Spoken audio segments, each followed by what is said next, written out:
저희 시작 전에 안내 말씀 한번 드리겠습니다. 저희 카카오톡 플러스 친구 추가 이벤트 중이거든요. 그래서 밖에 나가셔서 만약에 친구 추가를 해주시면 저희가 커피 쿠폰 드리고 있으니까요. 많은 이용 부탁드립니다.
네, 저희 패널분 한 분이 아직 오고 계셔가지고 저희 한 5분 정도만 잠깐 기다렸다가 시작하겠습니다. 다시 말씀드리겠습니다. 저희 5분 후에 진행하도록 하겠습니다.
네, 저희가 예정 시간보다 조금 늦게 시작할 것 같아가지고 저희가 사실 다과를 좀 준비했거든요. 그래서 지금 저희가 자리로 한번 좀 나눠드리도록 하겠습니다.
네, 여러분 안녕하세요. 저희가 아무래도 저녁 시간이다 보니까 저희가 간단하게 빵을 몇 개 준비를 했는데 앞쪽에 나와주셔서 빵 1인당 1개씩만 가져가 주시면 되세요. 저희가 종류는 단팥빵이랑 소금빵으로 준비를 했고 약소하지만 저희가 준비한 만큼 인당 하나씩만 부탁드리겠습니다. 지금 앞쪽으로 가셔서 빵 하나씩 가져가 주시면 되세요.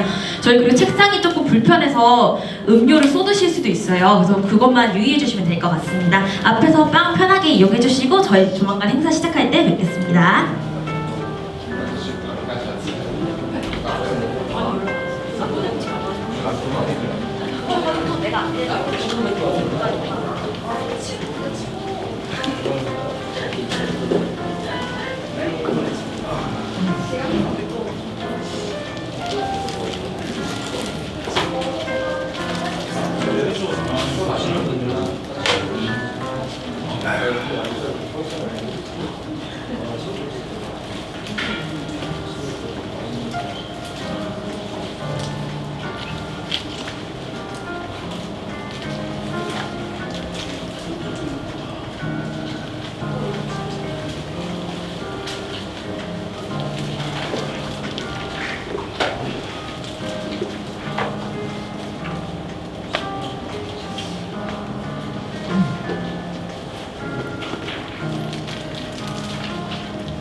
데이터 궁금해하시더라고요.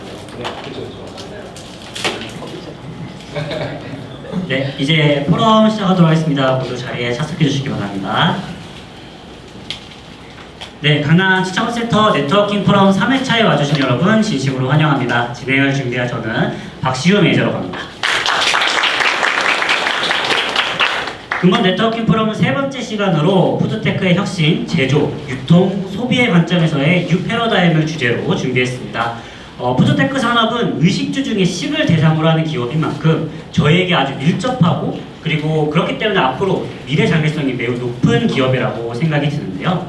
그래서 이번 회차를 푸드테크로 잡았고 근본 행사에 대해서 소개해 드리도록 하겠습니다. 첫 번째 세션은 인사이트 세션입니다. 각 발표별 15분 동안 진행되며 푸드테크 분야의 전문가들이 나오셔서 푸드테크를 소개하고 동향을 설명해 주실 예정입니다. 인사이트 세션 마지막에는 저희가 루키드로우 세션이 준비되어 있습니다. 루키드로우에서 푸드테크 유망 기업의 IR 발표를 직접 들으실 수 있습니다. 그 이후에 저희 포럼의 핵심이죠. 패널 토크쇼가 진행될 예정입니다. 패널 토크쇼에서는 사전에 준비된 질문에 대하여 패널들의 심도 깊은 대화가 이어집니다. 카이스트 창업원의 최명재 교수님께서 모더레이터로 진행되는 이번 토크쇼 역시 많은 기대 부탁드립니다. 또 금방 포럼에서 처음으로 신설됐는데요. 저희가 여러분들을 위해서 경품 추첨도 할 예정입니다. 경품은 이제 사진에 나와 있는 대로 저희가 10만원 상단의 선풍기를 준비했고요. 해당 경품 추첨은 네트워킹 종료 후에 진행되며 끝까지 자리에 남아 계신 분들만 해당이 되니 끝까지 자리에 남아주시면 감사하겠습니다. 경품 추첨 방법은 총 두 가지가 있고요. 첫 번째는 저희가 앞서 제출하신 명함을 랜덤으로 뽑아서 드릴 예정이고, 다음 하나는 저희가 패널 토크쇼가 종료되고 좀 공개하도록 하겠습니다. 그럼 본격적으로 네트워킹 포럼을 시작하도록 하겠습니다. 네, 첫 번째 순서로 인사이트 세션을 시작하도록 하겠습니다. 첫 번째 발표는 카이스트 창업원의 최명재 교수님께서 준비해 줄 예정이고요. 첫 번째 주제는 푸드테크의 성공 전략 및 2024, 2025 트렌드 분석을 강의해 주실 예정입니다. 최명재 교수님을 강연으로 무대 위로 올려두도록 하겠습니다. 큰 박수 부탁드립니다.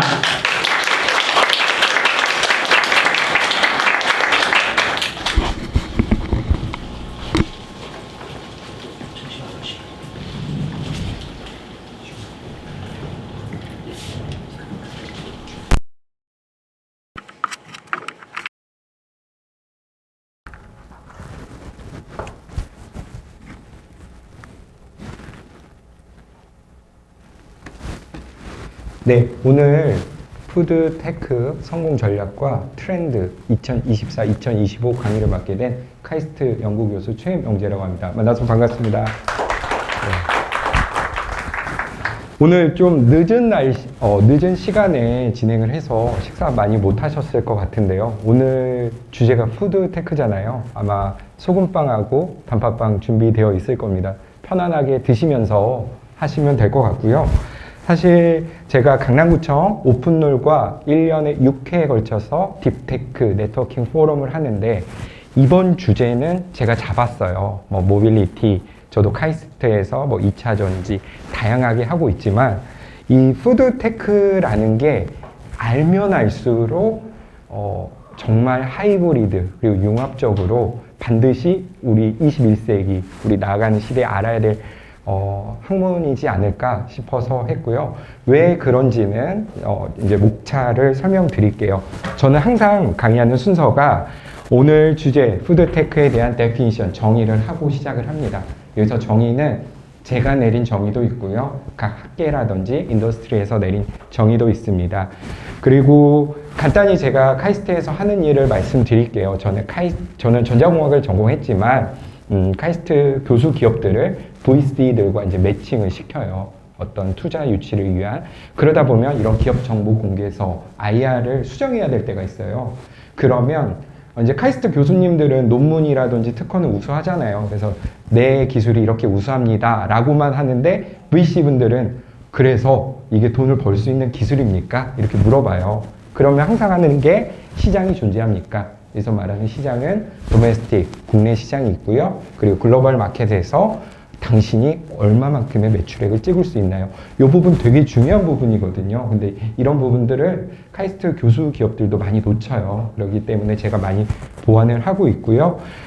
이렇게 해서 마켓 사이즈뿐만 아니라 2024년도 앞으로는 어떤 트렌드가 발전할 것인지에 대해서 제가 데이터 분석을 한 거를 말씀드리고, 그래도 제가 푸드테크를 좀 이렇게 레이셔널하게 서브그룹핑 해봤는데 스마트팜, 그리고 로보틱스, 대체식품, 그리고 딜리버리 혁신이라고 했는데 뭐 배송 최적화 이런 부분들에 대해서 여러분들에게 말씀을 드리면 오늘 15분 꽉 찰 것 같아서 이렇게 준비해 보았습니다. 먼저 푸드테크란 예전에는 푸드 테크놀로지라고 그랬어요. 그래서 식품공학과가 있습니다. 혹시 식품공학과 전공하신 분 한두 있죠? 근데 요즘은 푸드테크라고 해가지고 조금 다르게 정의를 했어요. 푸드테크란 식품과 기술을 합성한 건 맞습니다. 하지만 요즘 기술인 괜찮으시죠? IT, BT, 로보틱스를 융합해서 첨단 기술을 융합해서 새롭게 만든 신기술. 사실 스타트업이 왜 탄생하는지 물어보면은 어떠한 지금 일상생활에 있어서 불편한 부분을 해결하려고 스타트업들이 어떤 비즈니스 모델을 합니다. 푸드테크도 비슷하게 봐주시면 될 것 같아요.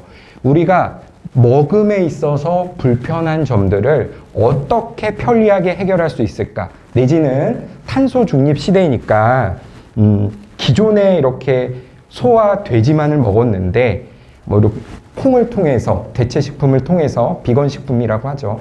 이런 것을 통해서 우리가 섭취를 한다면 탄소 중립도 되고 어떤 유의미한 부분들이 있을까 이렇게 트렌드적으로 알아보시면 될 것 같고요. 그래서 다양하게 푸드테크에 대해서 정의를 했어요. 뭐 디지털 푸드랩이라든지 IFT에서도 했는데 저는 그렇게 정의를 했어요. 어떻게 정의를 했냐면 인간이 먹음에 있어서 풀어야 될 문제를 IT, BT적으로 혁신적으로 푸는 모든 것들이라고 저는 표현을 했고요. 그래서 이 부분에 대한 것은 사실 예전에는 푸드테크라는 이름은 없었습니다. 그냥 뭐 자동 반죽 돌리기 내지는 콩으로 만든 돈가스. 근데 요즘 들어서 이제 여기서 말하는 요즘은 2014년도부터인데요. VC 분들께서 단골 투자 종목으로 이 푸드테크를 좀 한 거예요. 그래서 국내 시장 규모는 현재는 아직은 미미합니다. 27조 규모에서 현재 100조까지 이제 성장을 했고요. CAGR로 따지자면 한 30%씩 우리나라가 사실은 푸드테크 강국입니다. 어떤 의미에서냐면 우리나라가 R&D 자금이라고 해서 우리나라가 디스플레이, 반도체, 모빌리티 이런 데는 R&D 자금들이 많이 들어가요. 근데 유일하게 우리나라가 집중적으로 투자 안 했는데 터진 섹터가 두 개가 있어요. 혹시 어딘지 아세요? 모르시죠? 하나는 K 컨텐츠예요. K 컨텐츠. 하이브. 우리 BTS 만든 하이브. 그래서 조사를 해봤더니 유일하게 우리나라에서 진짜 R&D 자금을 퍼붓지 않았는데도 엄청나게 우리나라가 월드 베스트인 기술이 K 컨텐츠와 K 푸드다. 여기서 말하는 K 푸드는 단순히 이제 뭐 우리나라 프랜차이즈 강국 먹을 것만 뿐만 아니라 파스타를 돌리는 조리기라든지 햄버거를 만드는 로봇이라든지 여기 이제 풀무원 분께서도 이제 박사님께서도 와주셨는데 어떤 비건을 이용한 지구 식단이라든지 이런 부분들에 대해서 이렇게 했고요. 그래서 한국 푸드 협회에 따르면은 이제 4경 규모까지 커질 것으로 예상을 하고 있습니다. 이처럼 왜 이렇게 바로 커질까 생각을 해봤는데 아무래도 이제 의식주 중에서 먹는 것은 바로 이제 매출을 찍는 거지 않습니까? 그래서 이렇게 우리나라가 조금 더 발전하지 않았나 싶었고요. 조금 더 성장 요인을 더 볼게요. 그래서 왜 과거에 10년, 20년 전에도 먹는 거를 좋아했고 근데 그때는 왜 발전하지 않았는데 지금 발전했는지 제가 한번 조사를 해봤는데 예전에는 대기업들이 만들었어요. 만들어서 의무적으로 팔았습니다. 농심이나 대상에서 미원과 신라면과 새우깡을 만들면 그냥 맹목적으로 우리가 받아들였어요. 그런데 요즘은 초개인화 시대라고 하잖아요. 마치 짤로 올렸는데 그게 막 GS 편의점에서 이렇게 식품으로 나온 경우도 보셨을 거예요. 뭐 도시락이 작은 크기인데 엄청 크게 만들어주세요 했는데 그게 나온다든지 수박바나 조스바의 형태였는데 그게 뭐 파스타 맛으로 나온다든지 뭐 그런 식으로 초개인화 시대에 소비자의 니즈를 기업들이 반영하다 보니까 푸드테크가 좀 증가했다 이렇게 하고 사실 제가 먹는 거를 되게 좋아하거든요. 저 그리고 프랜차이즈 이런 거 창작하고 생각하는 걸 좋아해요. 왜냐면 제가 해병대를 나왔는데 해병대 후배들이 요식업에 종사하는 비율이 굉장히 높습니다. 그래서 갑자기 어느 순간 부여사 컵밥이라는 걸 차렸대요. 배달의 민족에 음식 사진 올려서 팔았대요. 근데 2019년 기준으로 지점이 한두 개밖에 없었는데 얼마 전에 보니까 50개 점이 있더라고요. 그리고 이제 제가 이제 설명을 드릴 건데 어떻게 봤더니 이제 우리나라가 AI라든지 로보틱스가 이제 좀 발달한 나라입니다. 그래서 이런 배달의 민족이 발달함으로 인해서 이제 그런 것들이 많이 발전한 것 같아요. 제 생각에는 뭐 파스타를 이제 돌리는 어떤 자동 조리 로봇이라든지 뭐 그의 어떤 유의미한 것들이 일어나고 있는 것 같고요. 결국에는 우리나라가 최저시급도 정말 올라가고 있고 소상공인들이 그런 어려움을 느끼는 것들을 이제 기업이 서빙 로봇이라든지 조리 로봇 이런 새로운 노동 환경의 변화로 인해서도 이 푸드테크 산업이 발달하지 않았나. 그리고 예전에는 사실 뭐 고기가 뭐 이렇게 대학교 후배한테 뭐 먹으러 갈래? 이러면은 선배 고기 사주세요. 뭐 고기 먹으러 가요. 이랬는데 요즘은 어떤 선배님이 인기가 있냐고 물어봤더니 요화정이라든지 그리고 뭐 밀크 컨셉이라고 해서 피스타치오 아이스크림 이런 거 300g 이런 거 사주는 선배가 센스 있고 인기 있다고 합니다. 그래서 요즘은 동물성 식품뿐만 아니라 다양한 이런 식물성 식품도 니즈가 활발하게 되기 때문에 이런 부분들이 늘어나지 않나 싶어요. 그래서 저는 푸드테크에 대한 이제 트렌드를 5가지로 봤어요. 로보틱스, BT, AI, 그리고 스마트팜, 빅데이터. 여기에서 새롭게 여러분들이 알고 있는 무언가들이 터져 나가는 겁니다. 우리나라가 배달의 민족, 요기요가 발달함으로 인해서 배송 최적화라든지 아니면은 딜리버리 음식으로 팔 수 있는 어떤 프랜차이즈 상품들이 늘어나게 됐고요. 또 키오스크의 발전으로 인해서 무인 아이스크림점, 무인 음식점들이 일어나면서 그거에 맞는 산업들 그리고 스마트팜 이따가 설명을 드릴 건데 이제 스마트팜을 통해서 어떤 또 유의미한 푸드테크들이 일어나고 있고 아마 프랜차이즈 박람회를 한번 가보시면 오히려 푸드테크의 동향에 대해서 더 잘 아실 거예요. 요즘은 교촌치킨 가면 점주 한 명과 로봇이 동시에 한 시간에 몇 마리 치킨을 튀겨낼 수 있을까? 이런 고민들을 한다고 하더라고요. 그래서 여러분들이 이제 푸드테크에 대한 트렌드에 대해서 좀 알고 싶다라고 하면 저는 프랜차이즈 박람회 한번 가보시라고 추천을 드리고 싶고요. 제가 데이터 분석을 한 것과 이제 이거는 3일 회계 자료인데 대부분 좀 동일 유사합니다. 조금 다른 것이 있다면 3D 푸드 프린팅이라든지 저도 이거는 한 것 같아요. 인공 단백질이라고 하는데 결국에 어떤 콩이라든지 어떤 단백질, 동물성 단백질이 아닌 대체 단백질을 말하는 것 같고요. 이런 로보틱스나 배송 최적화, 음식물 처리에 관한 장치들 이런 부분들이 요즘 트렌드이다라고 말하고 싶어요. 이런 것들이 왜 중요하냐면요. 여러분들이 그냥 장사를 하실 거면은 이 트렌드를 분석 안 하셔도 돼요. 그런데 여러분들이 어떤 딥테크 스타트업을 차려서 ACVC 펀딩을 받고 나중에 기술 등대 상략을 하려고 하면은 자본이 필요하지 않습니까? 그때 VC 분들이 이제 보는 부분들이 요즘 트렌드와 맞는가 이런 부분들이에요.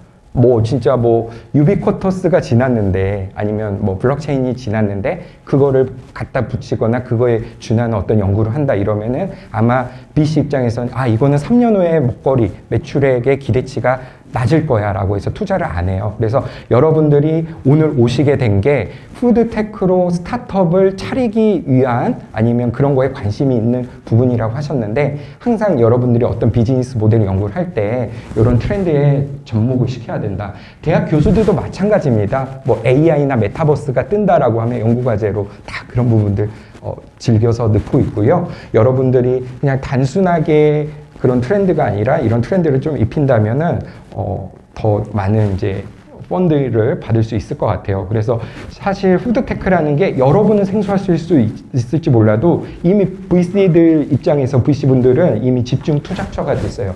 왜 그런지 아세요? 왜 푸드테크가 VC분들의 집중 투자처가 되는지 아세요? 고피자 들어보셨나요? 그쵸? 왜 그럴까요? 대표님. 자동으로 다 하잖아요. 네네. 예, 자동으로 다 하는데 왜 VC분들이 푸드테크에 이렇게 투자를 하는지 혹시 아세요? 식품공학과 어떻게? 네. 바로 여러분 생각해 보세요. 딥테크라고 하면은 R&D 기간이 1, 2년 그 이상 상당한 기간이 걸립니다. 저도 OLED 메탈 마스크라는 이제 디스플레이 소자, 반도체 소자를 연구했는데 이 기술을 활용해서 기술 사업화를 성공을 해서 PR 단계를 고도화해서 고객을 만나서 품질 인증을 통과를 하고 매출을 찍으려고 하면은 3, 4년이 걸려요.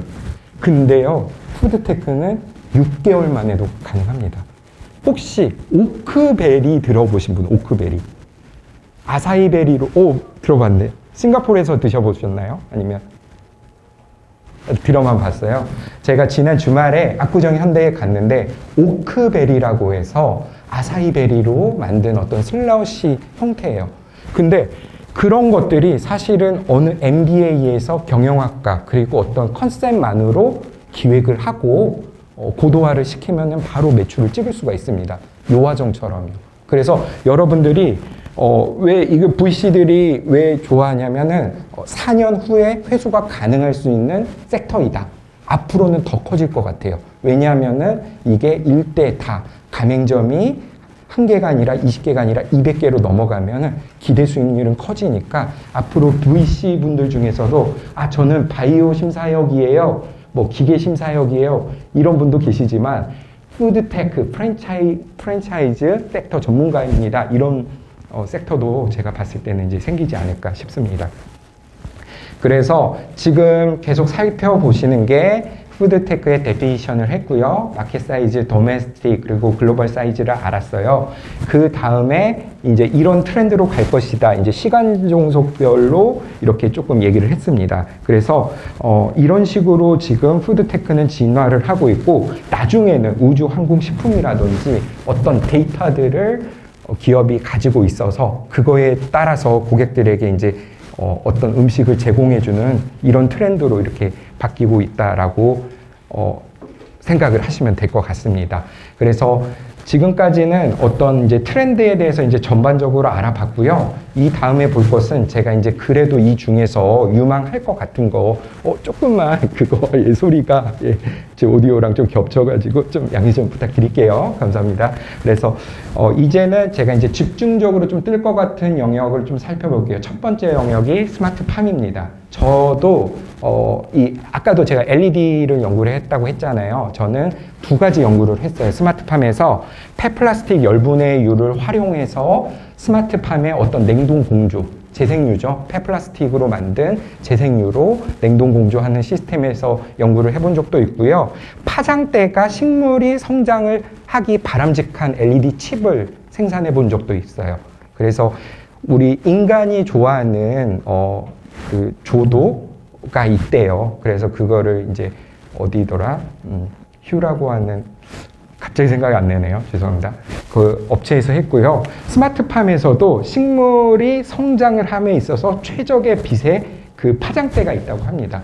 이런 것들에 대한 연구들을 이렇게 하고 있고, 아무래도 스마트팜이라는 것은 이런 식물을 지어낼 수 있는 어떤 토양과 같은 거기 때문에 계속적으로 하나의 푸드테크 섹터로서 계속 가지 않을까 생각을 하고요.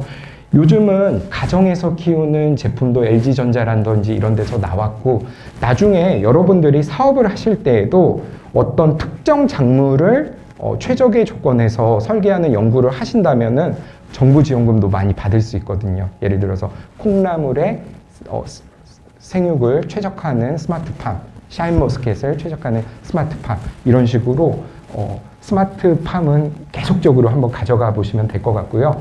두 번째로 제가 꼽은 섹터는 뭐냐면 쿠킹 로보틱스예요. 이거를 제가 국내 기업과 해외 기업을 하면서 어떤 점을 찾았냐면요. 각 나라에 만든 음식을 개발하는구나. 일본에서는 라멘이라든지 소바를 만들 수 있는 로봇이 있고요.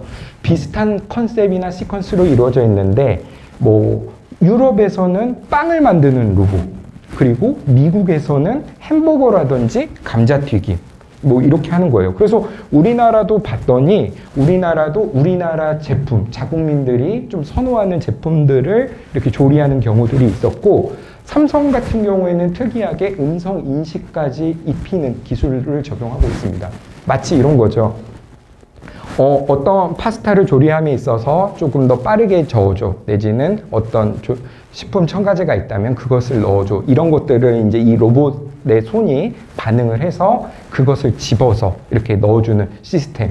나중에는 저는 어떤 단계까지 올 것 같냐면, 냉장고랑 아침에 일어나면 대화를 할 것 같아요.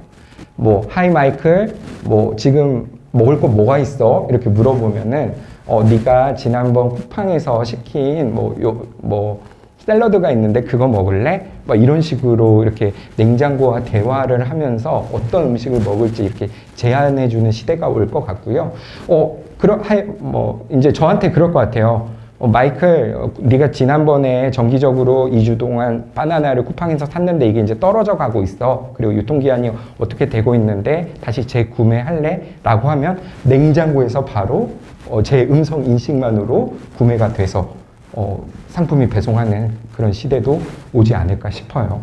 그래서 사실 식품은 사실은 공학이다. 먹을 거로서 여러분들이 조금만 고민하시면 여러분들은 정말 요화정 같은 점주가 될 수 있을 거고요. 돈을 많이 버실 수 있을 겁니다. 요화정, 제가 사실은 요즘 정말 즐겨 먹는데, 제가 계속적으로 해야 되는 게 다이어트거든요. 사실 최근에도 다이어트 계속 하고 있는데 살이 안 빠지는데, 원래 밤 10시에 저는 지코바라든지 피자송 싱글 이런 거를 막 시켜 먹었어요. 근데 요화정이 나타나고 나서 저는 요화정을 시켜 먹습니다. 이게 한 끼에 한 15,000원 되는데, 저는 그렇게 생각해요. 내가 이때 다른 치킨이나 다른 거를 먹었으면 살이 얼마만큼 쪘을 텐데, 요화정으로 인해서 내가 좀 라이트해졌어. 아침에 좀 개운해. 그래서 이렇게 하는데, 요화정이 왜 뜬지를 고민을 해봤는데 요화정은요 고객의 입장에서도 고민을 해봤고 점주의 입장에서도 고민을 했더라는 거예요. 무슨 말이냐면요. 요화정이 지금 최근 한두 달 동안에 가맹점이 150개에서 200개가 늘어났어요. 근데 보통 가맹점주로 들어가시는 분들이 기존에 찜닭이나 닭발, 제육덮밥을 만드시는 분이었어요. 근데 그런 거에는 이렇게 화구가 있죠. 그래서 막 50그릇을 만들면 지금 제가 강의하면서 땀을 흘린 것처럼 땀이 납니다. 근데 요화정에 딱 가면은 진짜 시스템 에어컨 이렇게 두 개가 쾌적하게 틀어져 있고 거기에서 어떤 이런 조리기구나 튀김기를 사용하지 않고 조리를 합니다. 그러니까 회사 다니다가 나 회사 다니기 싫어 뭐 하지?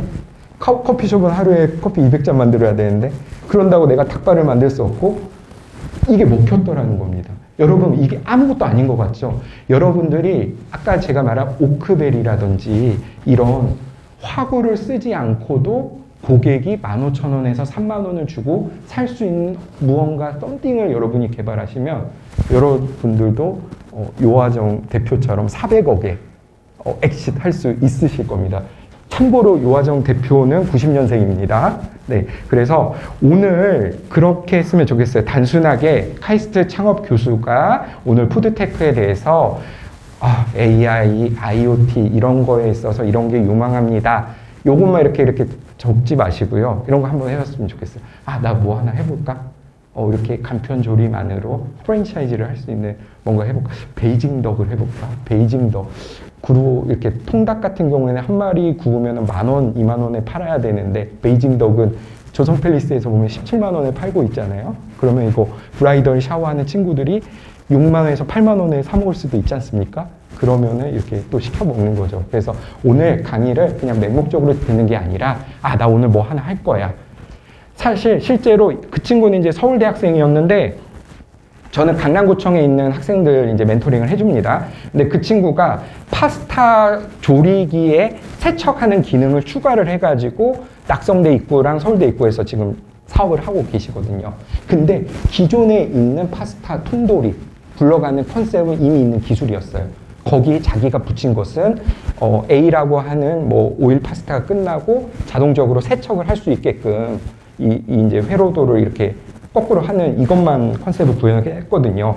그럼에도 불구하고 지금 돈 잘 벌고 있습니다. 그래서 여러분들 창업이라는 걸 좀 겁먹지 않으셨으면 좋겠고 내가 공학 박사도 아닌데 어떻게 이렇게 회로적인 거 그런 것들은 다 도와주시는 분들이 있으니까 여러분들은 이런 창의적인 생각을 한번 해봤으면 좋겠어요. 그래서 제가 스마트 팜하고 지금 이제 로보틱스에 대해서 했고 제가 얼마 전에 식품공학과가 정말 많이 있는 어디였죠? 식품공학과가 많이 있는 이제 학교에 동덕여대였군요. 동덕여대 창업 강의를 간 적이 있는데 그 친구들이 창업을 한다고 이렇게 써내렸는데 여러 가지들을 써내더라고요. 해조류를 이용해서 대체 단백질을 만들거나 어떤 이제 버블티를 만드는 거 이런 것들. 그리고 여기 보여드릴게요. 아무래도 이게 뭘로 만든 것 같아요? 이게 굼벵이, 귀뚜라미로 만든 베이글이래요. 그런데 이런 귀뚜라미에 당뇨의 혈당을 낮춰주는데 효능을 주는 블라블라가 있어서 이거를 사 먹더라는 겁니다. 사실 곤충이라는 것은 아직 우리에게는 혐오감이 있을 수 있어요. 하지만 이게 정말 탄소 중립적인 식품이거든요. 소나 돼지를 한 마리를 키울 때 들어가는 에너지량이 있잖아요. 그거의 50분의 1밖에 안 되는데 그거에 준하는 단백질을 섭취할 수가 있고 가격도 저렴하다고 합니다. 그래서 앞으로 한 8년 아마 풀무원이나 CGA에서 많이 해줘야 될 것 같은데 곤충을 이용한 슈퍼 식품을 개발한다면은 이렇게 이제 귀뚜라미 이거 왜 먹어? 우리 어렸을 때 번데기 그 신라면 봉지에 해가지고 많이 먹었잖아요. 그랬잖아요. 그래서 앞으로 한 8년 후에는 이렇게 건강을 생각한 이런 곤충, 식용 곤충으로 많은 제품들이 나올 것 같아요. 그래서 이런 부분들에 대한 것도 여러분들이 한번 해봐야 된다. 대기업들이 어떤 거 하는지 조금 알려드릴게요. 풀무원이 가장 마지막에 있지만 오늘 풀무원에서 오셨으니까 풀무원에서 지구식단이라는 걸 브랜딩 했습니다.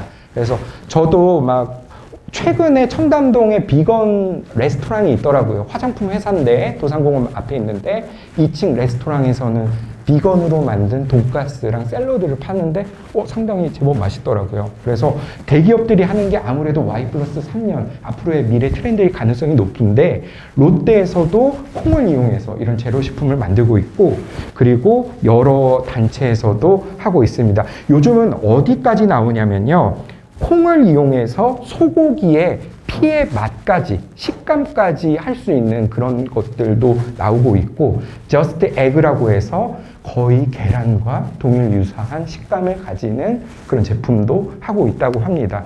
사실 푸드테크는요 무조건 바로 본투 글로벌입니다. 우리나라에서만 먹히는 아이템은 아니에요. 우리나라 지금 뭐 한국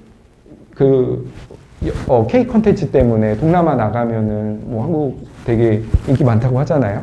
그런 것처럼 한국에서만 연구할 수 있는 주제는 아니고요. 이렇게 대체 식품을 연구를 하면 미국에서도 여러분들이 프레젠테이션을 잘하면 미국 VC한테도 펀딩을 받을 수가 있고 이스라엘이라든지 다른 나라에서도 이거 성분 뭐야? 이거 비건이야? 이거 한 시간에 이만큼 만들 수 있어?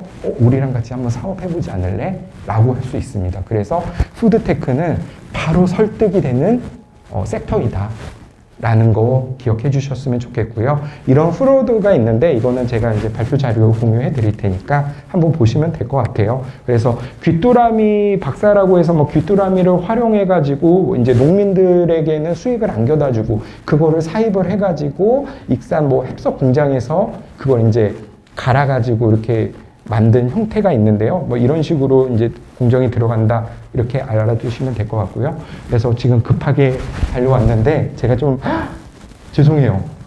시간 가는 줄 몰랐네요. 원래 교수한테는 강의하라고 15분 주면 안 됩니다. 이게 마이크 잡고 하는 직업이라 그래도 1시간은 줘야지. 너무 죄송할 것 같고요.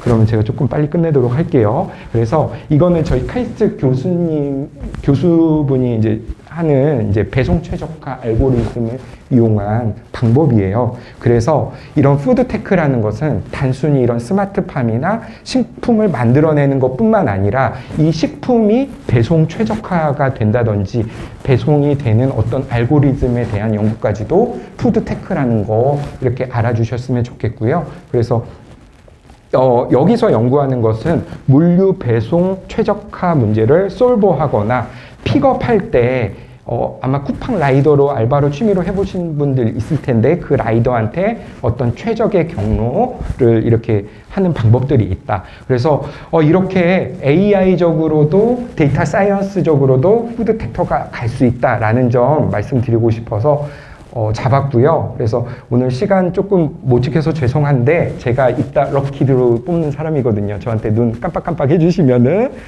그 명함 한번 뽑도록 하겠습니다. 그래서 오늘 푸드테크라고 말은 했지만 진짜 이제는 하이브리드 시대 공학 전반에 걸쳐서 이렇게 다 들어가고 있다. 뭐 기계공학, 전자공학, 산업공학, 재료공학, 뭐 화학공학, 신소재공학 준해서 모든 산업 인더스트리에서 쓰이고 있다라는 말씀 드리고 싶고요. 그래서 사실 여러분들이 직장을 다니면서도 할 수 있는 것은 이 푸드테크에 대한 아이템을 생성하는 것이다. 제가 나중에 뭐 이메일도 하나 알려드릴 텐데요. 교수님, 저 제2의 요아정, 제2의 탕후루를 만들었어요. 제가 이거 오스트리아랑 일본 여행하면서 봤던 건데요. 이거 조리하는 것도 너무 간편하고 요거 어떻게 먹힐 것 같아요? 라고 물어보면 제가 시장조사 한번 해드리고요. 제가 먹는 거 좋아하니까 한번 먹어봐가지고 품평까지 해드리도록 하겠습니다. 그래서 오늘 저의 역할은 오늘 이제 VC 사이드에서도 대기업 사이드에서도 슈퍼푸드에 대해서 계속 그리고 푸드테크에 대해서 살펴볼 예정인데요. 에피타이저 강의였다고 생각해 주셨으면 좋겠고요. 제 강의 지금까지 들어주셔서 감사합니다.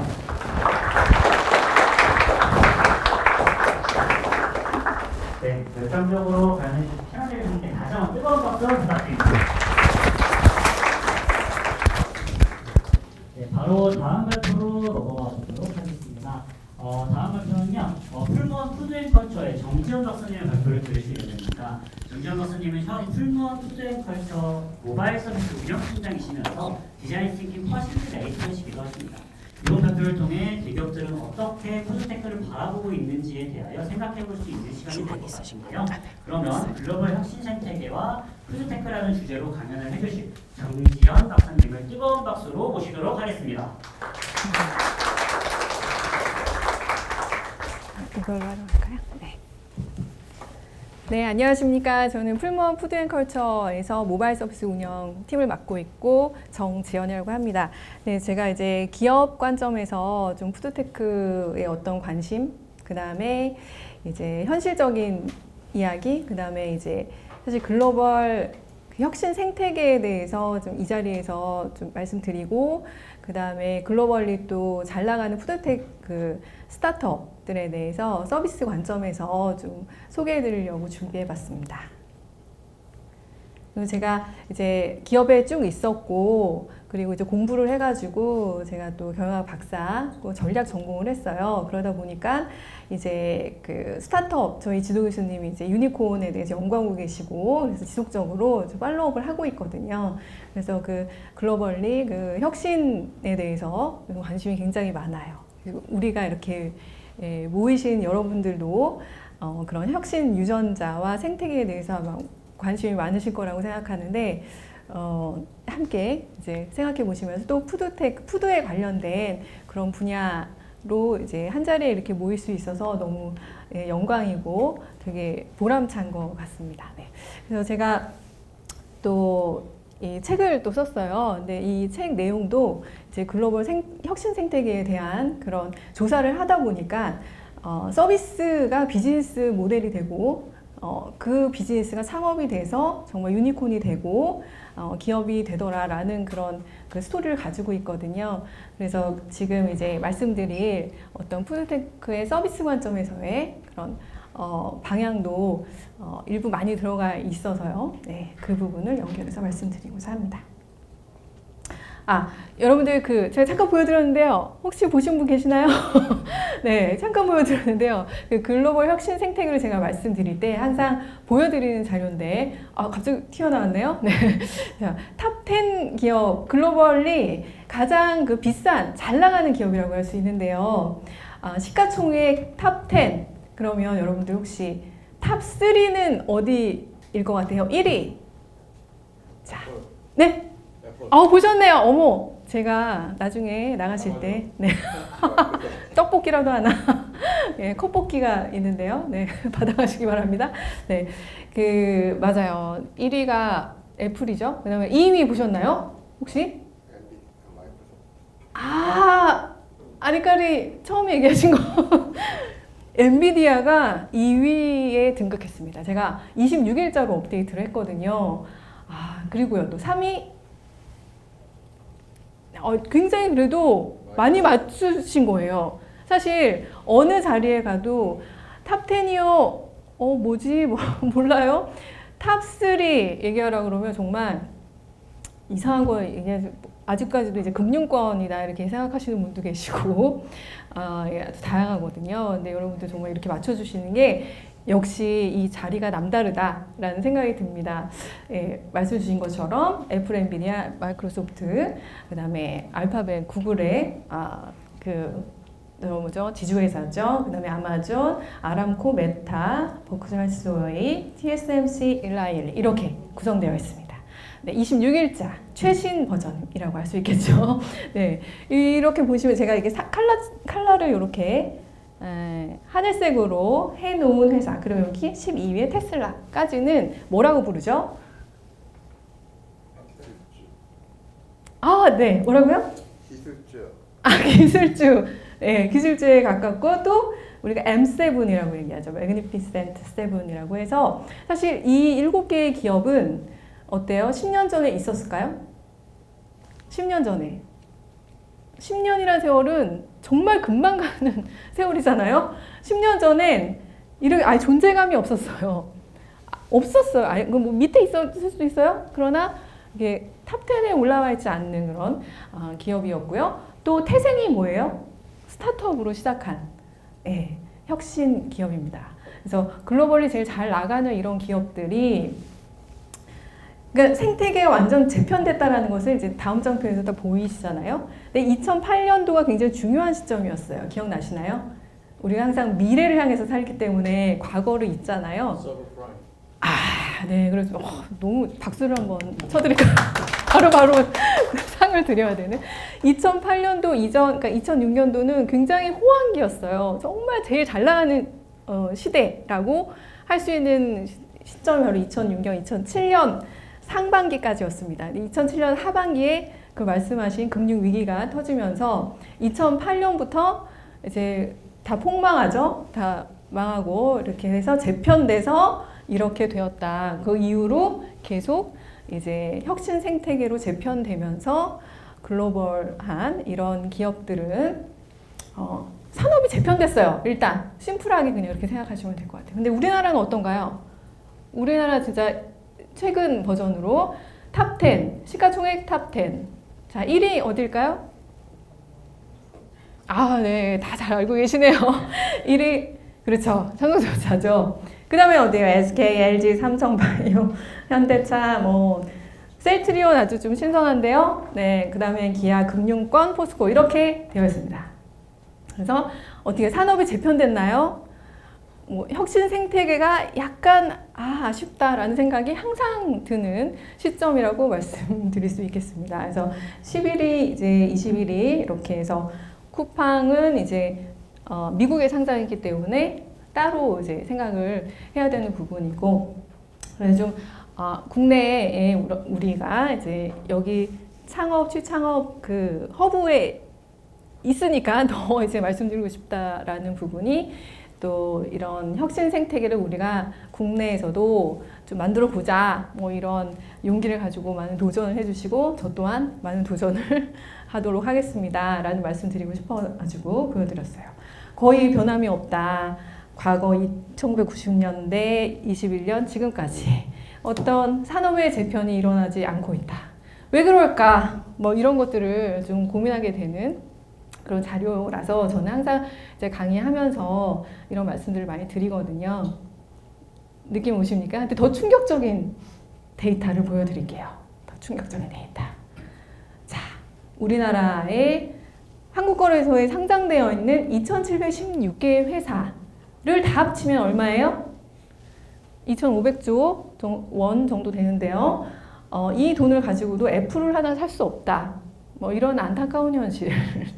그래서 세상이 그 국내 시장뿐만 아니고 우리는 글로벌리 좀 봤으면 좋겠다. 이렇게 창업하시는 분들한테 저는 글로벌 시장을 고려해서 창업을 하라고 말씀을 드리고 싶은 시점입니다. 예. 그래서 항상 보여드리고요.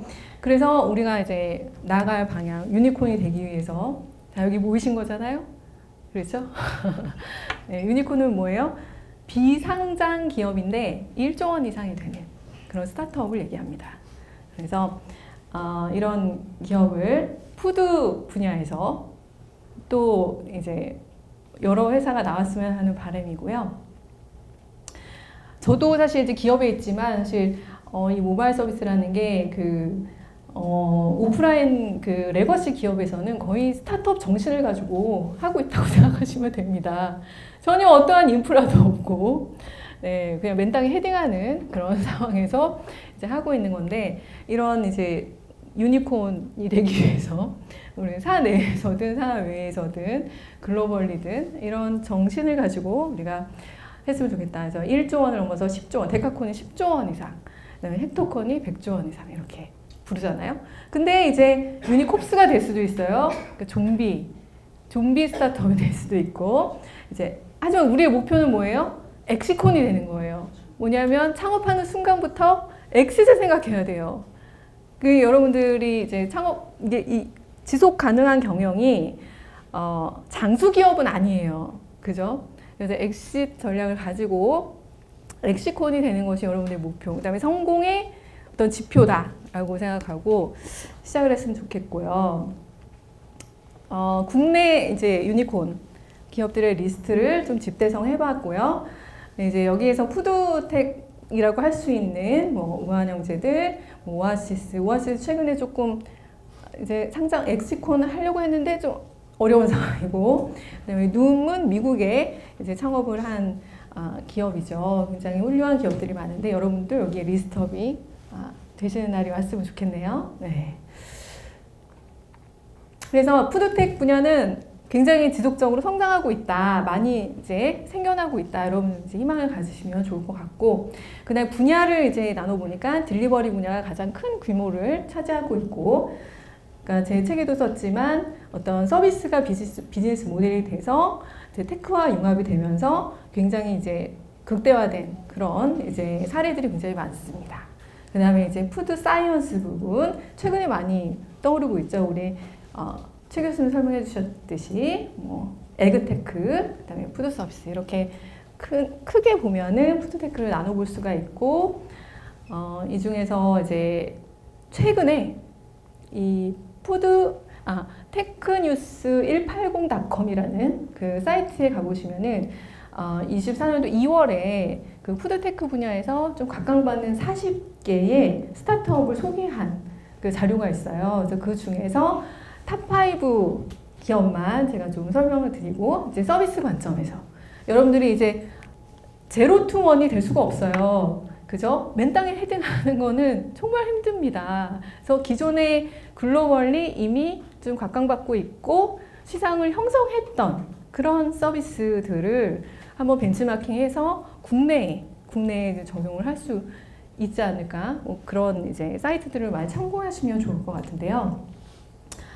이 40개의 기업 중에서 이제 한 개 이 회사가 이제 X, 이게 뭘까요? 혹시 보셨나요? 아시나요? 아세요? 네? 네, 그 스타트업이라서 아마, 네, 어쨌든.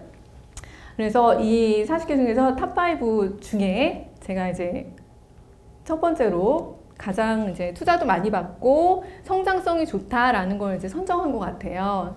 첫 번째가 이제 이런 앱 서비스인데, Make It Mine이라는 앱 서비스인데, 그 푸드테크에서 가장 사실은 최근에 좀 관심 많고, 그 이 대기업에서도 기업에서도 굉장히 관심 많고 투자도 하고 하는 것이 바로 맞춤형 서비스예요. 개인화 서비스. 그래서 이 푸드이기 때문에 더 그럴 수 있는데요. 그 개인의 선호 굉장히 다릅니다. 맛, 취향, 뭐 건강이냐, 이것까지 합쳐지면 엄청난 데이터들이 있는 거거든요.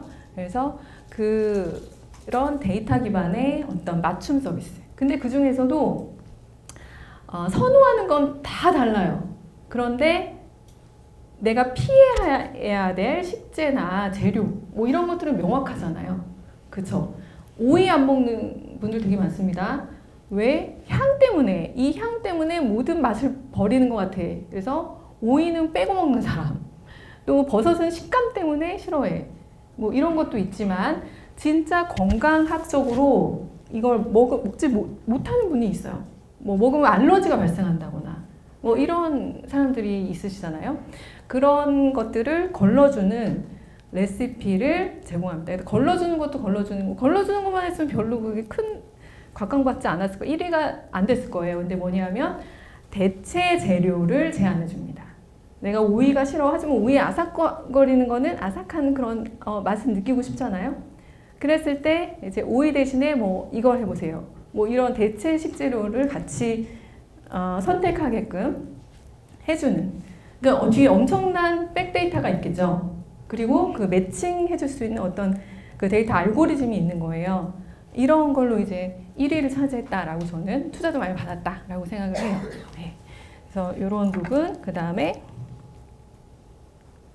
두 번째는 런치박스라는 건데, 이건 이제 B2B예요. B2B로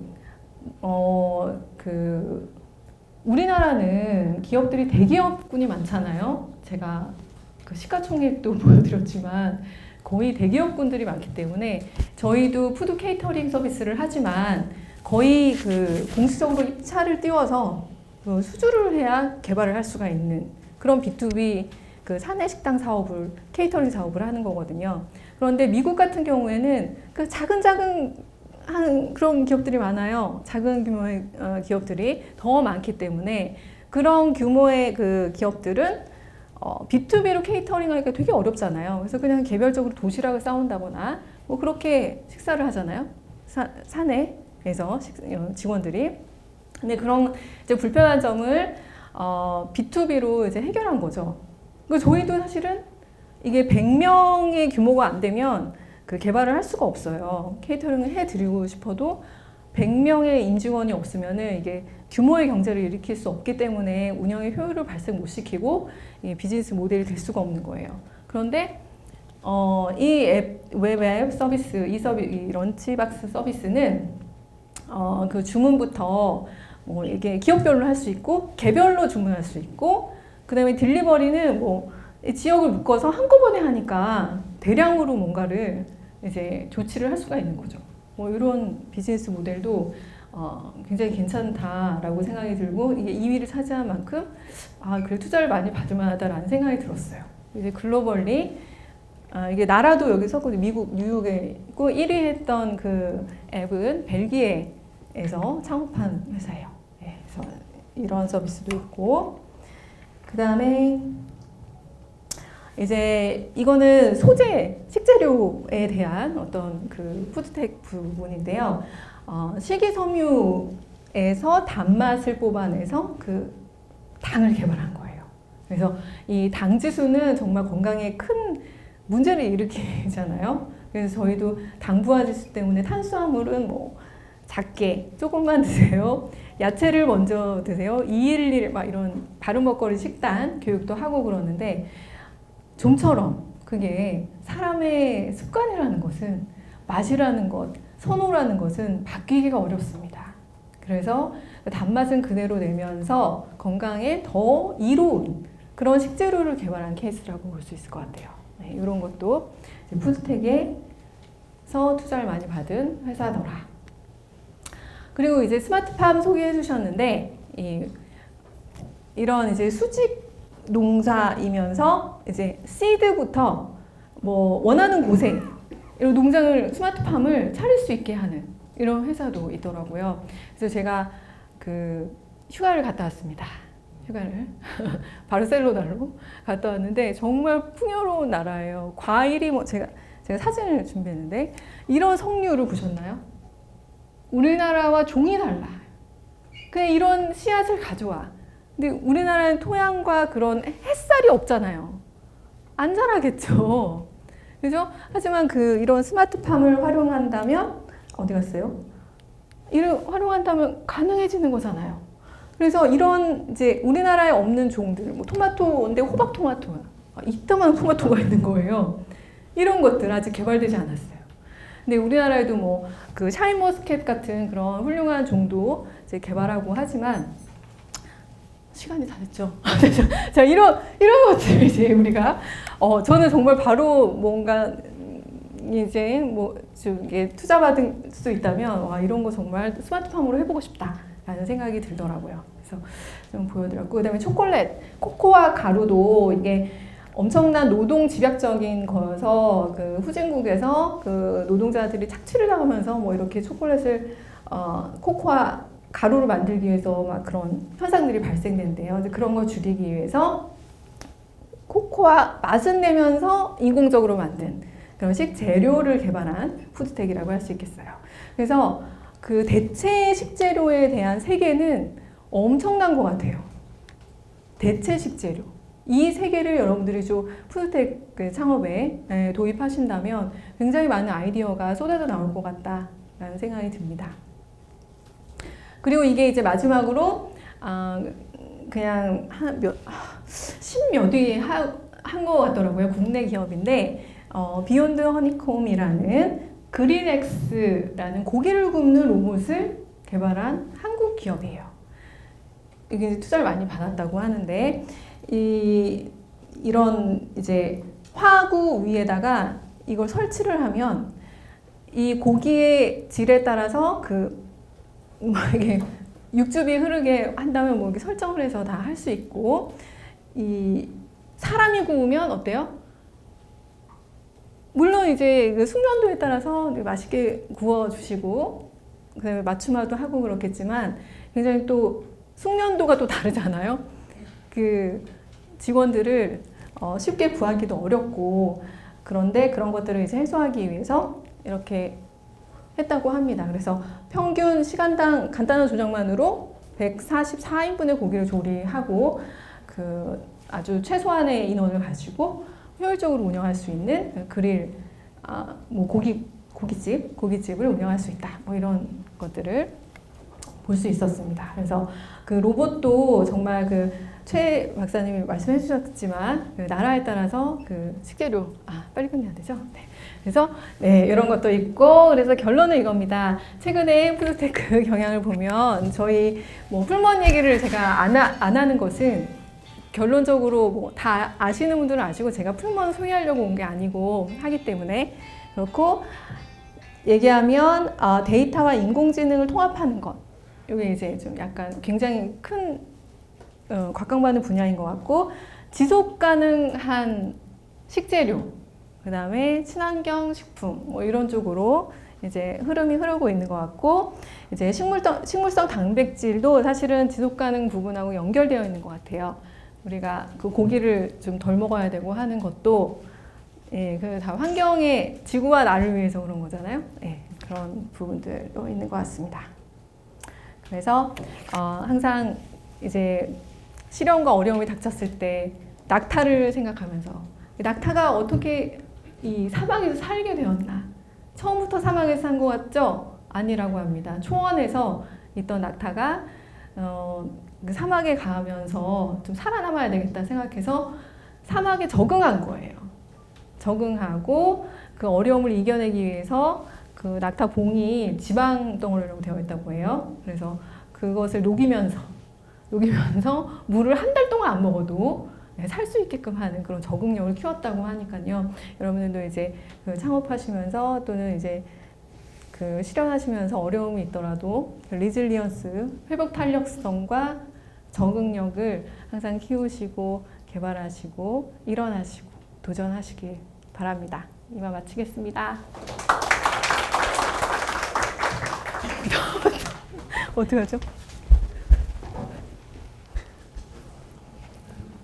네, 발표 잘 들었습니다. 이어서 바로 인사이트 세션 다음 세션으로 바로 진행하고자 하는데요. 이번 발표는 푸드테크를 전문적으로 투자하는 VC 심사역준을 모셨습니다. 이번 발표 심사에서 창업가들의 새롭고 차별적인 아이디어가 경쟁력 있는 기업으로 커나갈 수 있도록 지원하는 CJ 인베스트먼트의 김현규 수석 심사위원님께서 준비 중에 있습니다. 발표 주제는 푸드테크 투자 성공 사례와 푸드테크 투자 트렌드입니다. 김현규 수석 심사위원님을 뜨거운 박수로 환영해 주시기 바랍니다.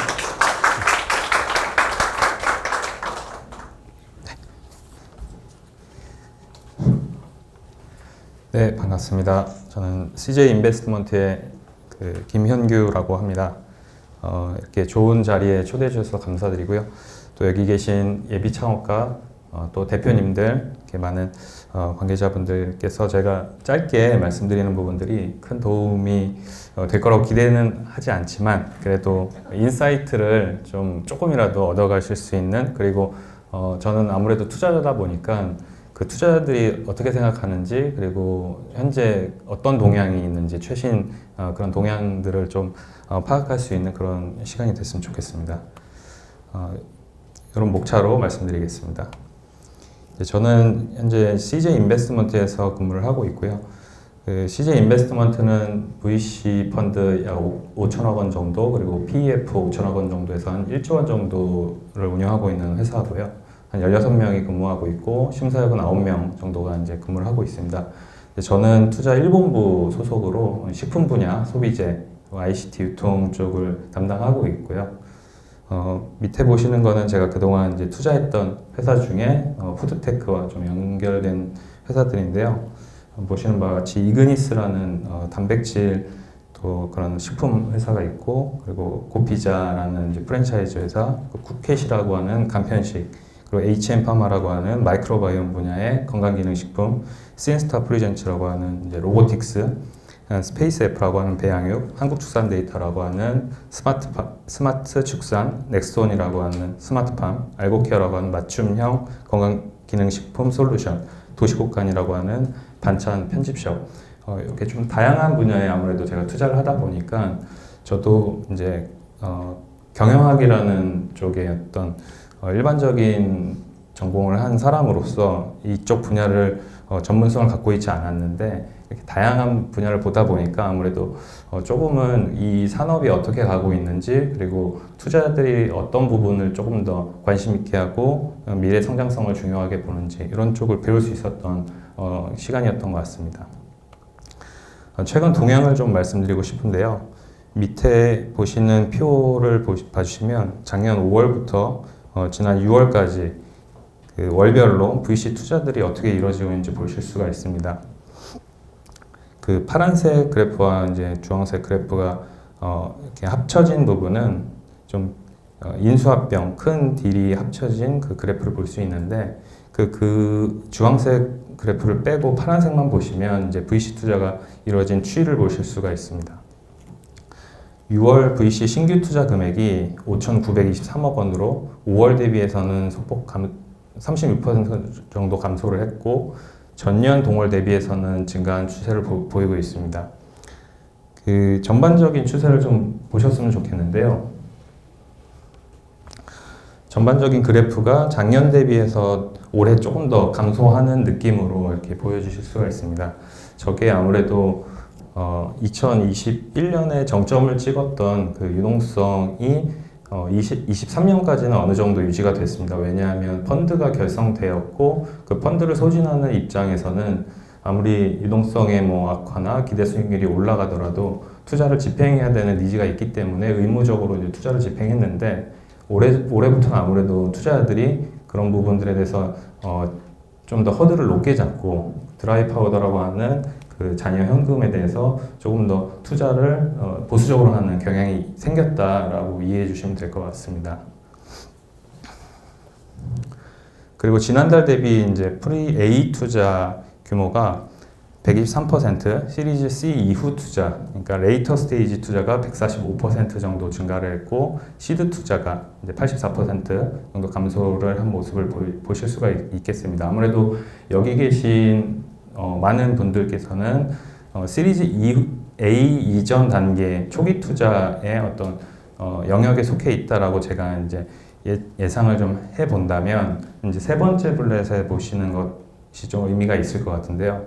시리즈별 투자 건수 비중을 보게 되면 이제 6월 달에 99건 전체 투자에서 프리 A 투자가 23%로 가장 큰 비중을 차지했고 시리즈 A 투자 그리고 시리즈 시드 투자가 11%로 그 뒤를 잇고 있습니다. 합쳐보시면 한 50% 정도 되는데 이게 의미하는 게 투자자들은 레이터 스테이지 또는 그로스 스테이지에서의 투자 금액을 혹은 투자 건수를 줄이고 이제 어느 정도 시간을 더 두고 회사들의 성장을 기대할 수 있는 초기 투자의 어떤 비중을 그렇게 많이 줄이지는 않았다.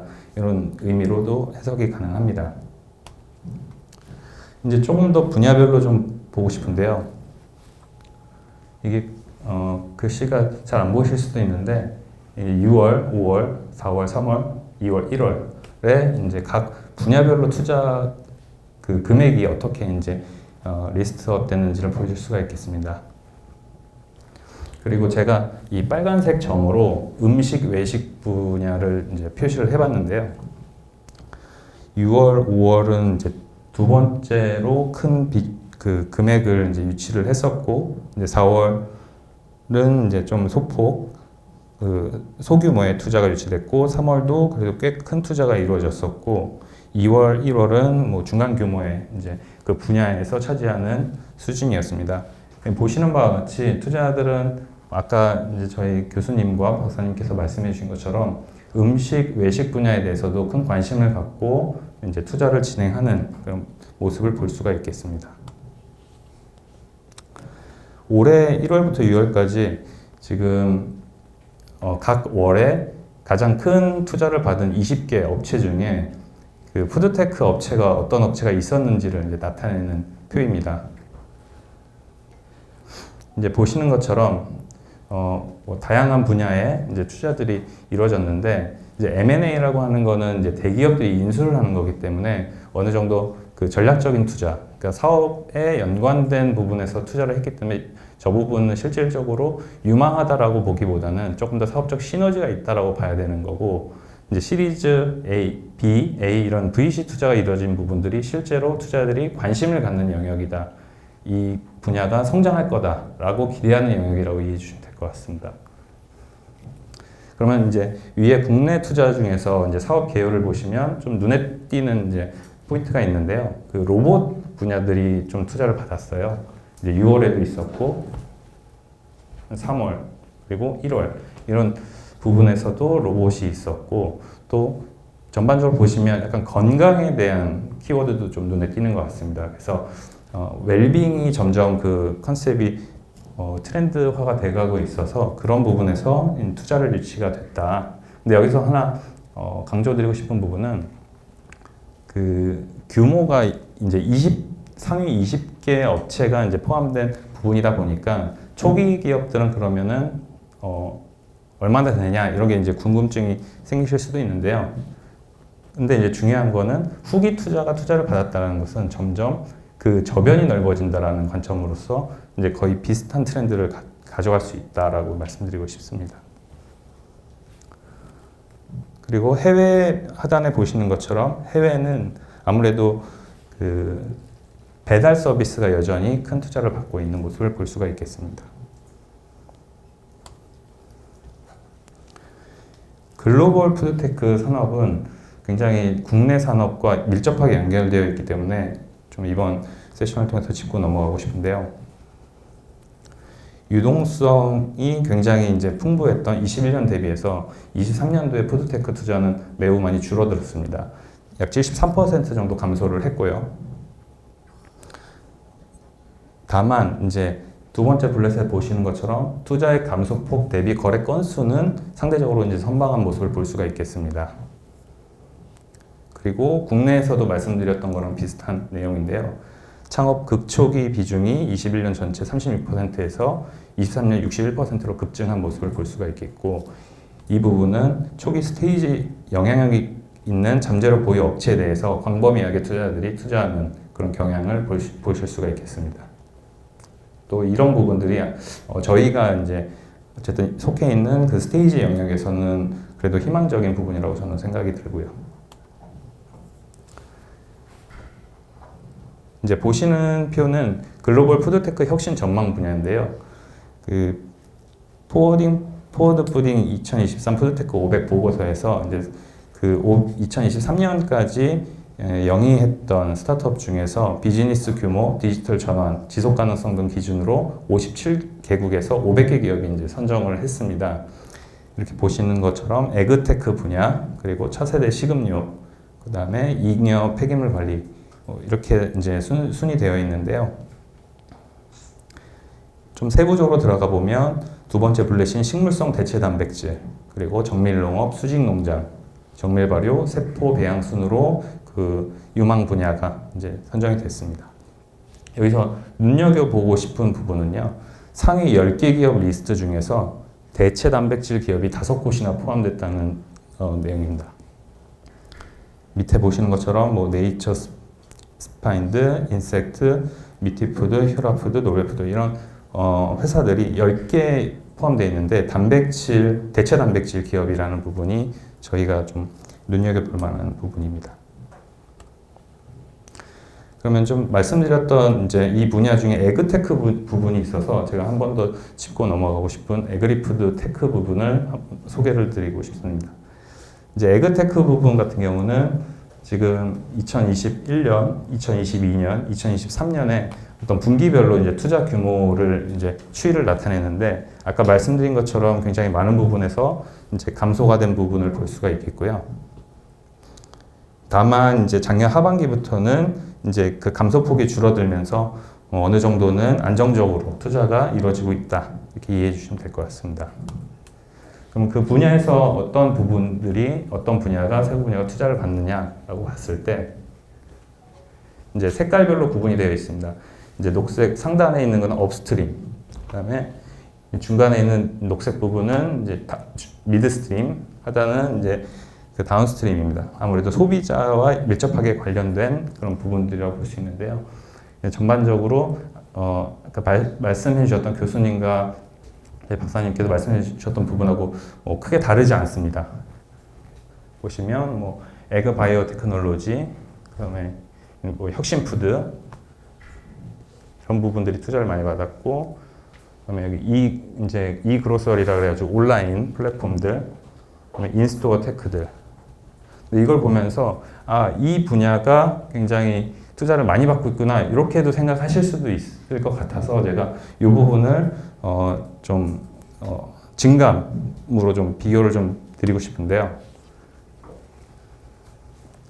다운스트림 쪽에서 감소폭이 굉장히 컸습니다. 그리고 업스트림 쪽에서는 상대적으로는 감소폭이 적었고요. 요거는 이제 딜 바이 딜로 보셨을 때 그 건수를 이제 비교했을 때 아무래도 투자자들은 기존에 많이 투자되었던 이제 온라인 몰이나 어떤 플랫폼들, 그리고 이제 고객과의 접점에서 서비스할 수 있는 부분들, 이쪽의 혁신이 이제는 더 유망하지 않다라는 판단을 좀 하고 있는 것 같고요.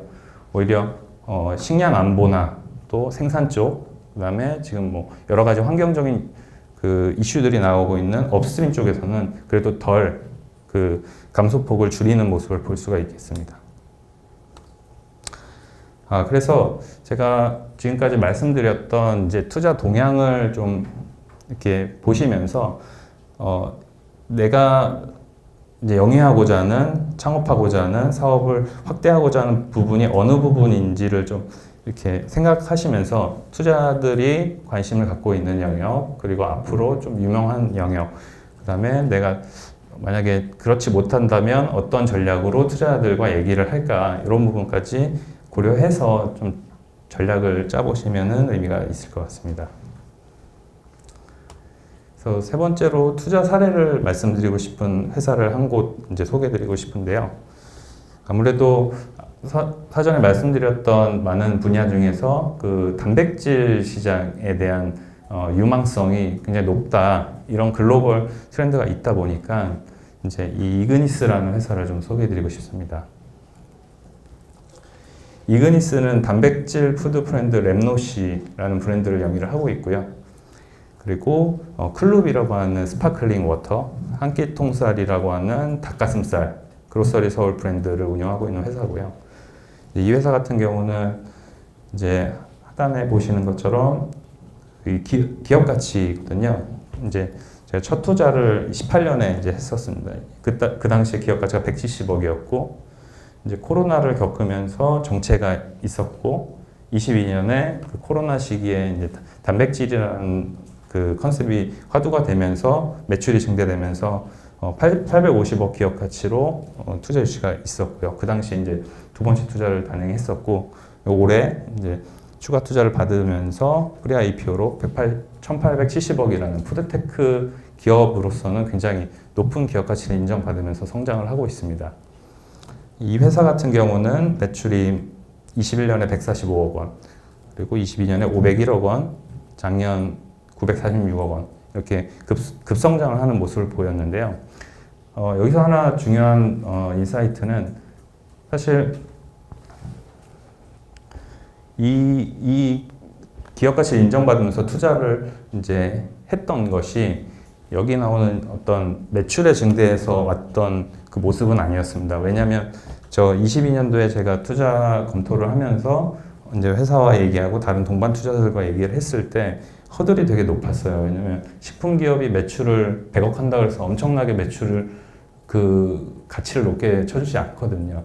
이익도 마찬가지고요. 왜냐면 이 식품 회사의 트렌드는, 식품 분야의 트렌드는 빠르게 바뀌고 이 이익은 언제 꺾일지 모르기 때문에 그 멀티플 PER로 이제 기업 가치를 선정할 때 그 배수가 굉장히 낮습니다. 그래서 다른 테크 기업보다는 훨씬 이렇게 낮기 때문에 뭔가 모멘텀이 있지 않으면 그 기업 가치를 꾸준하게 인정하거나 높게 인정해주지 않는 그런 경향을 보이고 있습니다. 그래서 이제 두 번째 블렛에서 보이는 것처럼 이 회사 같은 경우는 22년에 그 패키징 기술이라는 걸 도입을 했고, 23년에 그 건강기능식품 브랜드를 론칭을 했고, 24년도에 그 분야를 확장해서 뷰티 브랜드를 론칭을 했습니다. 물론 이 확장되는 브랜드들이 램노시나 뭐 다른 브랜드들처럼 성공했냐라고 하면 아직 봐야 된다라는 이제 말씀을 드리고 싶은데, 이런 부분들이 그 터질 수 있는 가능성을 제시해 주기 때문에 투자자들에게 큰 매력으로 다가왔던 거라고 보여집니다.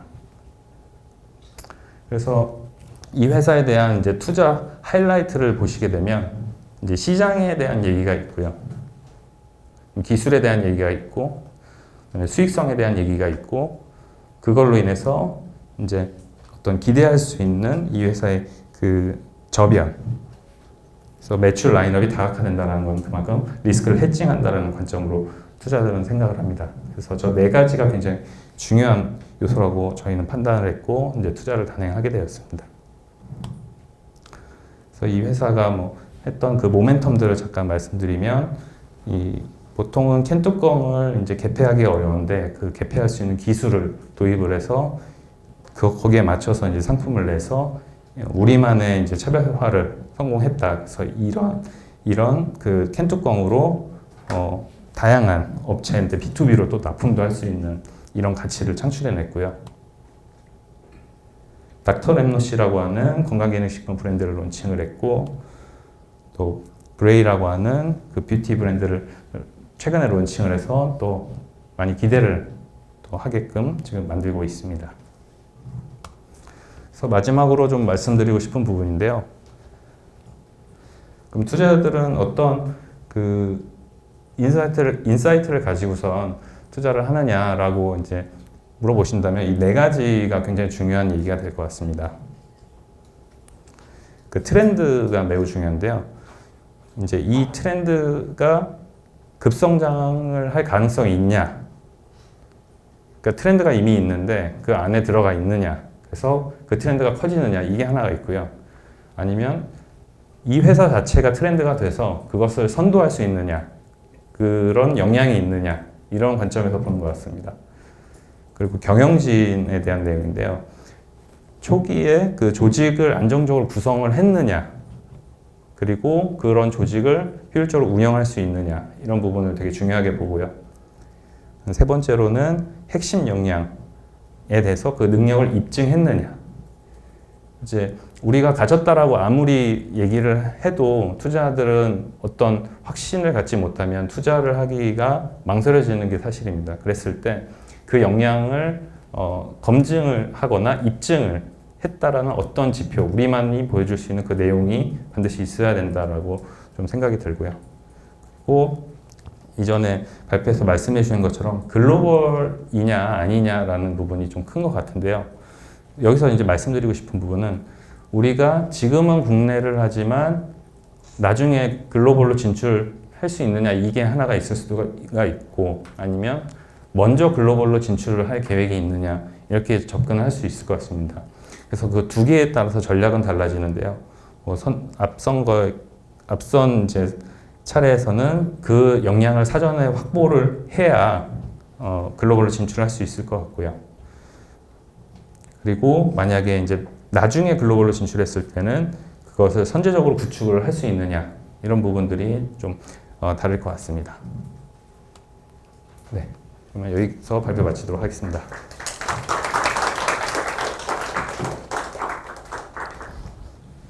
네, 뜨거운 열정으로 발표해주신 김용희 수석센터장님께 다시 한번 박수 부탁드리겠습니다. 네, 이어서 진행될 순서는 퀴즈로 세션입니다. 이번 푸드테크 분야에서 발전 가능성이 높은 기업을 저희가 선정했고요. 이번에 여러분들 앞에서 IR 발표를 보여드릴 기업은 4세대 식품 산업을 선도하는 푸드 딥테크 스타트업 레빗입니다. 레빗 고은 대표님의 IR 발표를 직접 체험해 보시고 직접 IR 발표를 들으실 수 있는 기회니까요. 뜨거운 박수로 고은 대표님을 맞이해 주시기 바랍니다. 혹시 제 걸로 할 수 있을까요?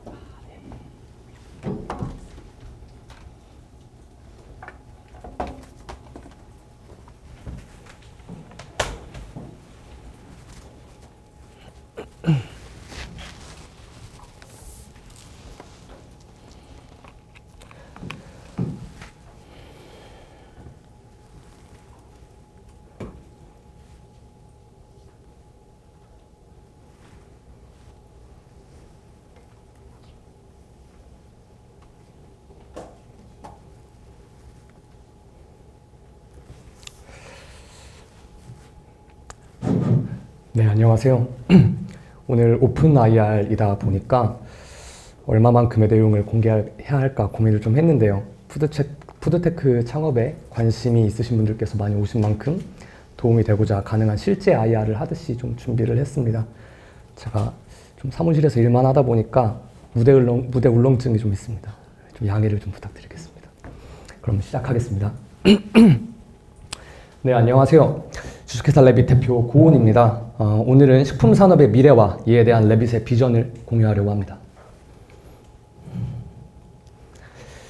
좋은 제품성을 갖춘 식품 개발은 쉽지 않은 문제입니다. 왜 그럴까요? 2024년에 산업을 막론하고 개발에 있어서 데이터 기반의 의사결정은 필수입니다.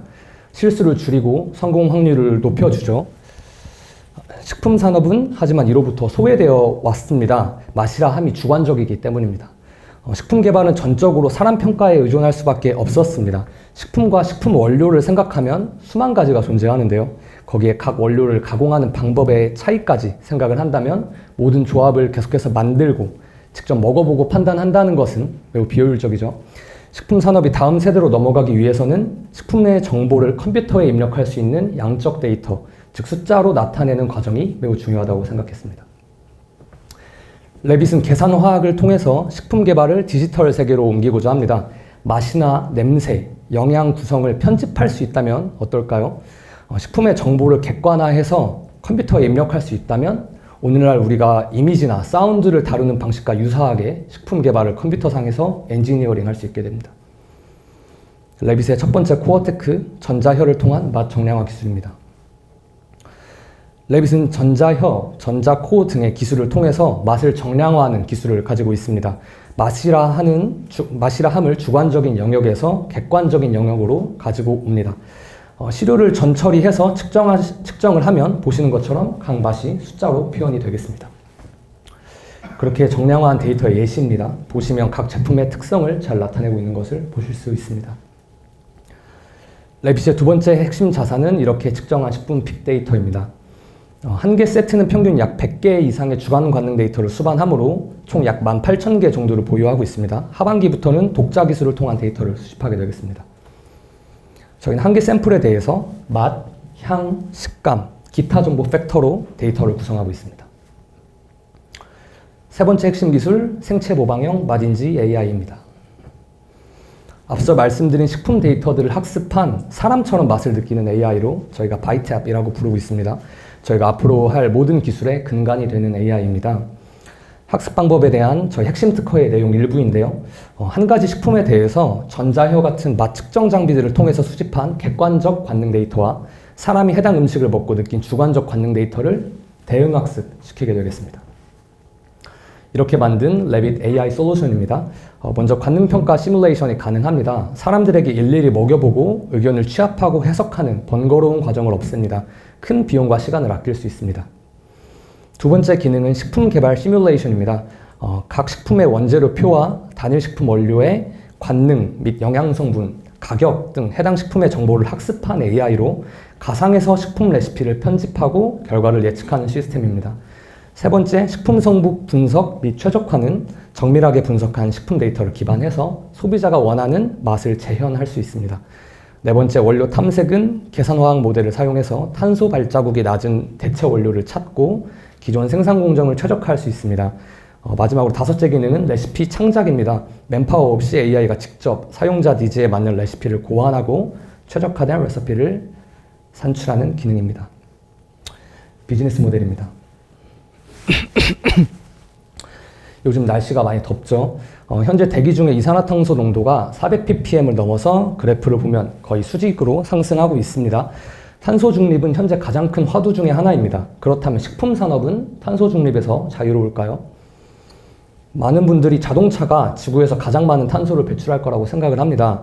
수송 산업은 전 세계 온실가스 배출의 16.2%를 차지를 하고 있습니다. 반면 식품 산업과 밀접한 농업, 산림, 토지 이용 비율은 18.4%로 수송이 차지하는 양을 초과합니다. 물도 많이 사용합니다. 압도적인 격차로 가장 많은 수자원을 소비하고 있습니다. 특정 인기 작물의 집중 재배는 많은 환경 부담을 초래하고 이를 해결하기 위해서 대체 식품이 주목받습니다. 대체 커피, 대체 유제품, 대체 단백질 등 분야를 가리지 않고 글로벌 대체 식품 시장은 빠르게 성장할 것으로 예상됩니다. 시장은 계속 커지는데 플레이어가 적어서 기회가 많은 블루오션입니다. 하지만 현재 대체 식품 시장은 몇 가지 주요한 도전 과제에 직면해 있습니다. 식물성 대체육을 예로 들어보겠습니다. 왼쪽 아래에 있는 표인데요. 당초 예상치보다 소비세가 많이 더딘 것을 볼 수 있습니다. 이유가 무엇일까요? 가치 소비에 초점을 맞춘 대체식은 맛, 영양, 가격 등 근본적인 제품성이 부족해지기 마련입니다. 아무리 환경에 좋은 대체제가 개발이 돼도 소비가 일어나지 않는다면 의미가 없다는 것입니다. 예를 들어서 커피 원두 재배는 막대한 탄소를 배출하는데요. 커피 원두 대신 보리를 사용해서 커피를 만드는 대체 커피 시장이 주목받고 있습니다. 표를 보시겠습니다. 유명 커피 A라고 되어 있는데 카누입니다. 하나는 유명한 한 스타트업의 대체 커피 B입니다. 다양한 문제가 있겠지만 B는 가장 큰 문제는 커피 맛이 나지 않는다는 것입니다. 이러한 이유로 기성 커피와 경쟁이 어렵습니다. 두 번째 예시로 설탕과 아스파탐입니다. 비교했을 때 분명한 메리트를 가지고 시장에 성공적으로 자리를 잡았습니다. 저희는 계산화학을 접목한 AI 식품 R&D로 대체 식품 시장의 소비 니즈와 제품성을 한 점에서 만나게 하는 저 갭을 줄이는 회사입니다. 저희가 직접 이 시장의 플레이어가 되기도 하고 다른 플레이어를 통해서 수익을 낼 수도 있습니다. 다양한 대체 식품 시장에 진입하고 기존 시장에 가진 문제를 해결해서 시장의 니즈를 충족시키는 것, 이게 레빗의 비즈니스 모델이고 데이터 기반 차세대 식품 산업의 시작을 알리는 게임 체인저입니다. 저희는 제품을 만들어서 직접 팔 수도 있고 개발 생산 의뢰를 받는 ODM을 할 수도 있습니다. 또 대체 원료를 개발해서 기업에게 공급할 수도 있는 등 저희 기술의 수익 모델은 다양합니다. 하지만 우선적으로 할 게 있습니다. B2B 모델을 디벨롭하기 위해서는 저희 신기술에 대한 시장의 수용 저항을 없앨 무기가 필요합니다. 바로 성공 사례입니다. 이 레퍼런스를 쌓고자 저희는 기술 개발을 지속하면서 함께 유효성 검증을 위한 지속적인 테스트베드를 진행해 왔는데요. 매번 기대 이상의 실효성을 보여주고 있습니다. 또 보완점을 찾기 위해서는 저희가 저희 돈을 들여서 저희 제품에 직접 기술을 써봐야 한다고 생각을 했는데요. 그게 마지막에 보이는 이너비토입니다. 마케팅을 제외한 식품의 본질적인 제품성만으로 어느 정도의 퍼포먼스를 보여주는가를 테스트해보는 목적이었는데요. 작년에 테스트베드한 제품인데 마케팅비를 아예 사용하지 않았음에도 작년 대비 500%의 성장을 이뤘습니다. 금년에는 저희의 현재까지의 기술을 공식적으로 처음 적용한 테스트베드를 진행합니다. 대체 커피입니다. 커피 원두는 앞서 말씀드렸던 것처럼 환경에 부담을 주는 대표적인 인기 작물입니다. 저희가 지금까지 커피 데이터를 집중적으로 수집한 이유이기도 합니다. 지난 1년 동안 준비해온 보리와 버려지는 보리 무산물을 활용해 만든 대체 커피 카페발리입니다. 하반기 내에 출시 예정이고 초기 생산량 1만 개를 기준으로 보시는 만큼의 환경 자원을 절약하게 되겠습니다. 앞서 보셨던 표에 저희 제품을 더한 장표입니다. 저희 제품 다양한 매력을 가졌는데요. 가장 핵심은 수집한 커피 데이터를 기반으로 개발해서 경쟁 대체 커피 중에 가장 커피다운 맛을 보인다는 것입니다. 커피의 유효 관능이라고 할 수 있는 신맛, 쓴맛, 떫은 맛, 감칠맛, 그리고 향에 대한 R&D 내용입니다. 레빗 솔루션으로 산출한 제품 하위 20%를 보면 신맛과 떫은 맛이 상대적으로 높은 것을 볼 수 있겠습니다. 빨간색으로 표시되어 있죠. 이 두 맛이 대표적으로 커피에 호불호를 주는 맛이기 때문으로 보여집니다. 상위 20%의 맛에서는 앞선 케이스와 비교해서 비슷한 수준의 쓴맛과 감칠맛, 그리고 낮은 산미와 떫은 맛으로 대중성 있는 맛임을 알 수 있었습니다. 대체 커피 중에 가장 유명한 스타트업의 제품은 여기 비사 보리커피의 맛이죠.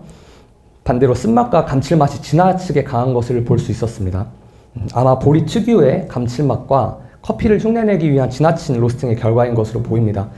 따라서 카페발리는 쓴맛과 감칠맛을 줄이는 데 초점을 뒀습니다. 향의 경우가 가장 어려웠는데요. 커피의 풍부한 향을 따라하기가 매우 어려웠습니다. 카페발리 초기를 봐도 발산과 향 형태에서 큰 차이를 보이게 되는데요. 최종적으로 맨 오른쪽에 있죠. 비슷한 형태의 향과 발산을 갖추게 되었습니다. 하반기에 출시해서 카페인 섭취에 민감한 임산부 시장에 초도 진입합니다. 카페발리는 디카페인이 아니라 아예 노카페인 제품으로서 카페인 섭취에 민감한 임산부 시장에 적합하다고 생각을 했고요. 그 다음 디카페인 커피 시장을 공략합니다. 글로벌 디카페인 시장 역시 보시는 것처럼 꾸준한 성장세를 보이고 있고요. 추후에는 좋은 맛과 품질로 일반 커피를 경쟁 플레이어로 여기고 있습니다. 레빗의 중장기 비즈니스 모델입니다. 저희 미래 사업인데요. 맛 프린터와 기술 이전 받은 인공미각 전달 장치입니다. 인공미각 전달 장치는 맛을 기존의 화학적 전달이 아니라 전류와 주파수, 온도로 전달하는 장비입니다. VR 안에서 우리가 게임을 하던 쇼핑을 하던 어떤 먹는 행위를 했을 때 그 맛을 전달할 수 있습니다. 메타버스 상용화 시기에 맞춰서 애플의 비전 프로 같은 XR 기기에 기술력을 공급하는 비전을 갖고 있습니다. 사업 로드맵과 예상 매출 산정 구간 넘어가겠습니다. 마지막으로 레빗 팀입니다. 대표자인 저는 프랑스랑 서울대에서 식품 경영을 공부했고요. 자사가 보유한 7개 특허의 발명권자입니다. 저희 성장 스토리입니다. 22년 9월에 창업해서 1년 11개월 차가 되었습니다. 23년도 서울 청창사에서 중간평가, 최종평가 2번 모두 최고 등급을 받았고요. 금년도 차세대 융합기술원 주간지업 사업에서도 중간평가 최고 등급을 받았습니다. 지금은 팁스 추천을 받아서 선정평가를 준비하고 있습니다. 저희 레빗은 차세대 식품 산업으로의 전환을 이끄는 푸드테크 스타트업입니다. 22년 말부터 지금까지 총 11개의 지적재산권을 확보했습니다. 앞으로 식품 산업의 지속 가능성과 디지털 전환에 기여하겠습니다. 감사합니다. 네.